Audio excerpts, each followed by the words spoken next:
क्यों क्या हुआ?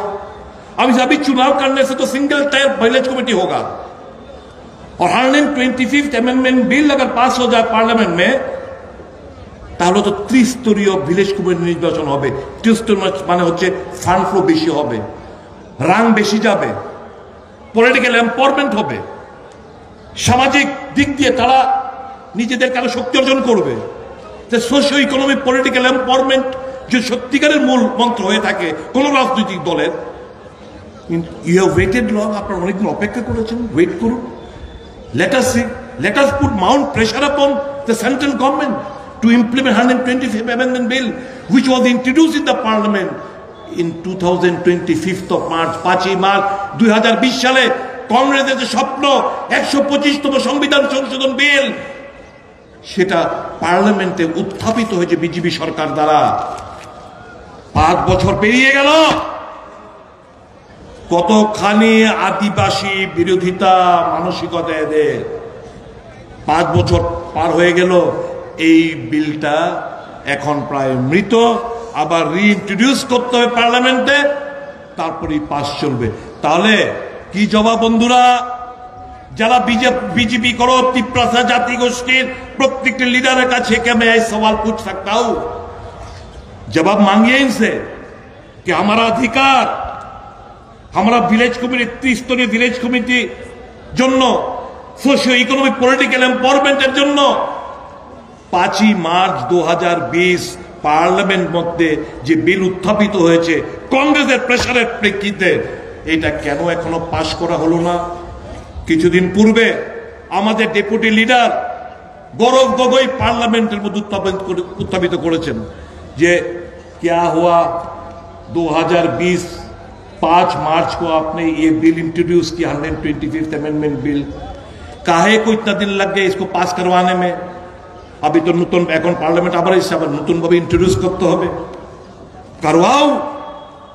ये 4 स्टेट का आदिवासी लोग मांगता है कि एडीसी मोर एम्पावरमेंट हो, इनको अर्थनैतिक व्यवस्था सुदृढ़ हो। आप करिए। কোথায় কি, কোথায় সব ঠুসাটাস? বিধানসভায় দাঁড়িয়ে আমরা 3 বিধায়ক ককবরক ভাষা রোমান স্ক্রিপ্টের দাবি জানিয়েছি সরকারের কাছে।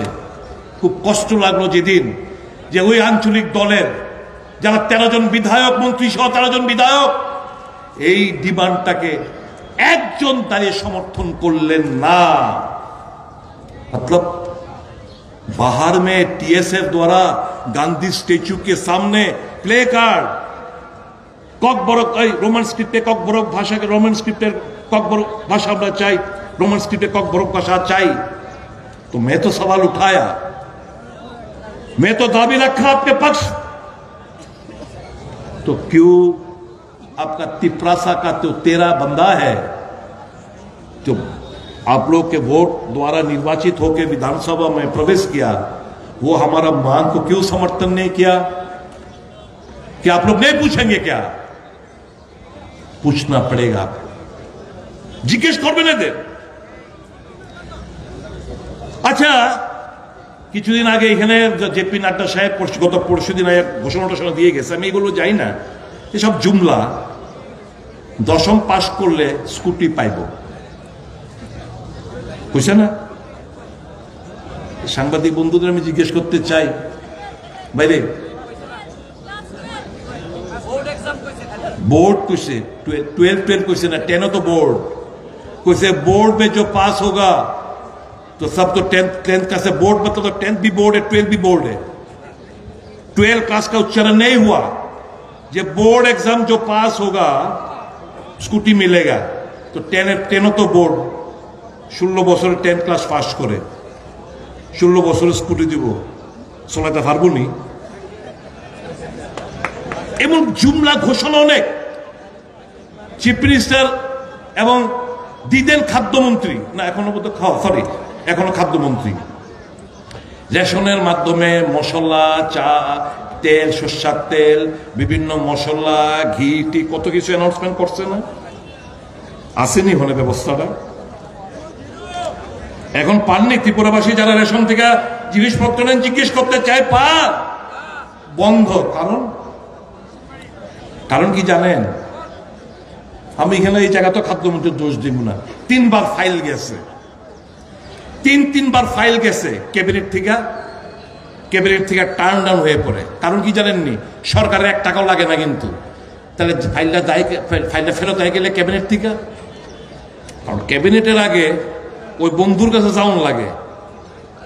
ওই যে মহাকরণ একটা বন্ধু বয়ে রাখছে, ওই বন্ধুর কাছে যাওয়ান লাগে। এবার বন্ধুর কাছে গেলে না ফাইলটা ক্লিয়ার হইব, বন্ধুর কাছে গেলে কইব, ও তুমি তো দিবা, তুমি তো টেন্ডারটা পাইছো, দিমু তোমারে ওই আমরার বাগা কত কইলাম, আমরার কমিশন কত কইলাম। এই তো চলছে, কাজে বাগাও দেয় না। আর আপনারা রেশনের মাধ্যমে তেল মশলা পাতি আরো কি কি ঘি যা যা পাইতেন এগুলো বন্ধ হয়ে গেছে, বুঝছেন তো। তো এই সরকারটা, আমি যদি বলি দুর্নীতি আপাত মস্তক, দেশাই সাহেব তো পরিসংখ্যান দিয়ে হয়ে গেছে, আপাত মস্তক দুর্নীতিতে নিমজ্জিত, আপাত মস্তক দুর্নীতিতে নিমজ্জিত। আমাদের কন্ত কিছুদিন আগে পুষ্পবন্ত প্যালেস লইয়া দেখলাম ধর্ণা টর্ণা, হ্যাঁ ঠিক আছে, গভর্নমেন্টের, এটা এখন গভর্নমেন্টের প্রপার্টি।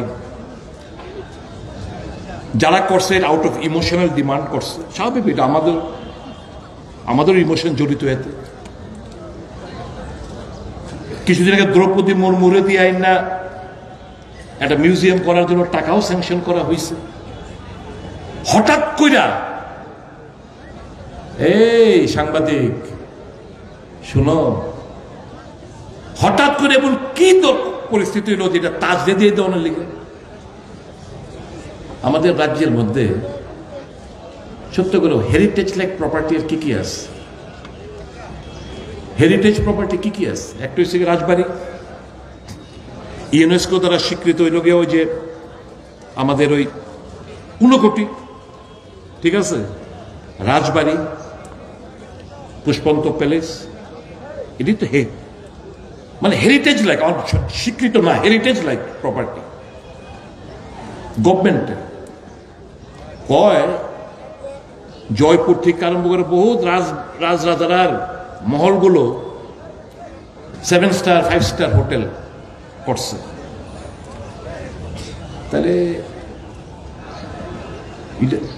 এইগুলো সবগুলো কিন্তু পাবলিক মানে প্রাইভেট প্রপার্টি।